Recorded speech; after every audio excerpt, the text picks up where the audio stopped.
Khammam medical కాలేజీలో ragging ఘటనపై మంత్రి దామోదర్ రాజనరసింహ ఆగ్రహం వ్యక్తం చేశారు.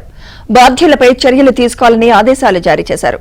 ఫస్ట్ ఇయర్ విద్యార్థికి గుండు కొట్టించిన ఘటనపై మంత్రి సీరియస్ అయ్యారు. ఎంక్వైరీ చేసి తక్షణమే బాధ్యులపై చర్యలు తీసుకోవాలని ఆదేశించారు.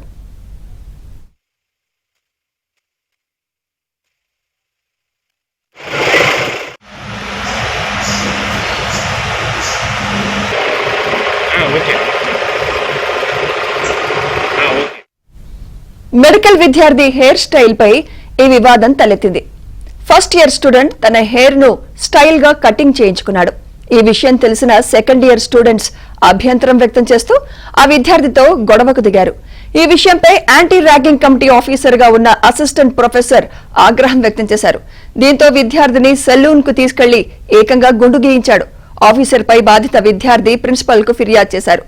బాధ్యతల నుంచి యాంటీ ర్యాగింగ్ ఆఫీసర్ ను ప్రిన్సిపల్ తొలగించారు.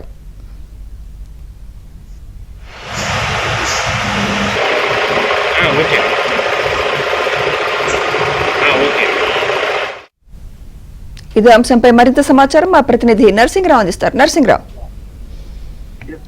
ఈ ఖమ్మం మెడికల్ కాలేజీలో జరిగినటువంటి ఘటన పైన ప్రభుత్వం అయితే సీరియస్ గా రియాక్ట్ అయింది. ఈ ఘటనే కొంత ఆలస్యంగా వెలుగులోకి వచ్చింది. ఖమ్మం మెడికల్ కాలేజీలో ఓ విద్యార్థి పట్ల సీనియర్లు కటింగ్ కు సంబంధించినటువంటి అంశంలో వివాదం తలెత్తి అది అక్కడ ఉన్నటువంటి ఆఫీసర్ దృష్టికి, యాంటీ ర్యాగింగ్ ఆఫీసర్ దృష్టికి వెళ్ళడము, ఆయన నేతృత్వంలో అక్కడ ఆ విద్యార్థికి గుండు కొట్టించినటువంటి నేపథ్యంలో ఆ విద్యార్థి వెళ్లి ప్రిన్సిపాల్ కి ఫిర్యాదు చేయడము, దీనిపైన ప్రిన్సిపాల్ సీరియస్ గా రియాక్ట్ అయ్యి ఆఫీసర్ ని తొలగించడము, అది చిలికి గానవారంగా మారి రాష్ట్ర వ్యాప్తంగా సంచలనంగా మార్చి సో ఈ నేపథ్యంలో ప్రభుత్వం దీనిపైన సీరియస్ గా రియాక్ట్ అయింది. ఈ రోజు రాష్ట్ర వైద్య ఆరోగ్య శాఖ మంత్రి దామోదర రాజనరసింహ దీనిపైన ఆగ్రహాన్ని వ్యక్తం చేశారు.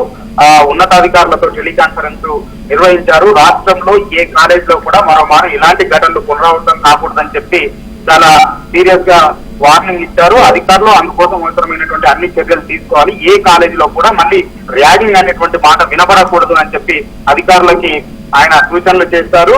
ఈ క్రమంలో అవసరమైతే అన్ని కాలేజీలో కూడా అవగాహన సదస్సులు నిర్వహించాలి. ర్యాగింగ్ వల్ల విద్యార్థుల భవిష్యత్తు ఏ విధంగా నష్టపోతుంది అనేటువంటిది అన్ని వివరించాలి. అంతేకాకుండా అవసరమైతే పోలీస్ విభాగానికి సంబంధించి, పోలీస్ డిపార్ట్మెంట్ కి సంబంధించి సహాయ సహకారాలు కూడా తీసుకోవాలి అని చెప్పి సూచనలు చేశారు. సో ఇప్పుడు ఈ ఘటనకు సంబంధించినటువంటి బాధ్యులు ఎవరైతే ఉన్నారో వారిపైన సీరియస్ యాక్షన్ కూడా తీసుకోవాలని చెప్పి మంత్రి ఆదేశాలు జారీ చేశారు. Right, thank you Narasimharao.